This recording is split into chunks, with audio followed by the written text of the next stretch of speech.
What's up guys, it's John from Optimized Nerd. So today we're going to talk about how to become exceptional. This is an idea from James Clear in his book Atomic Habits. Here's the equation for mastery that he gives us. He says habits plus deliberate practice equals mastery. So let me begin with this picture that he has here of how to master one habit. Okay, I'm going to draw it out for you here. And as you can see, we have automaticity and we have repetitions. And as you can see, the more that you repeat something, the more automatic the behavior comes. And eventually you get to where this line is, and that's called the habit line. That's when it's locked in as a habit. Okay, but he says, but if you want to become exceptional, you can't just repeat things blindly, and that's where the deliberate practice comes in. So let me show you this other graph here. Let me draw it out for you. This is mastering a field. So as you can see, we have skill on one side and repetitions on the bottom. And I'm going to quote from the book here. And he says, mastery is the process of narrowing your focus to a tiny element of success, repeating it until you've internalized the skill, and then using the new habit as the foundation to advance to the next frontier of your development. Each habit unlocks the next level of performance. It's an endless cycle. And he also gives the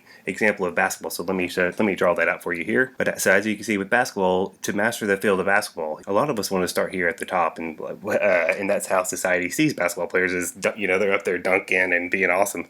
But all professionals know that's not how they start. They know that they have to do this series of skills to get better. So first, they're going to unlock. The first thing they're going to do is learn how to dribble, and that unlocks the next skill of shooting, and then that unlocks the next skill of whatever is next, and then a couple more iterations of this, and maybe they will get to dunk one day. But yeah, so that's a quick look at this, the how to become exceptional and the equation for mastery. Hope you guys enjoyed this one. If you made it this far into the video, please like and subscribe to my YouTube channel. That helps me get these ideas out to more people. And thank you so much for watching, and I'll see you next time.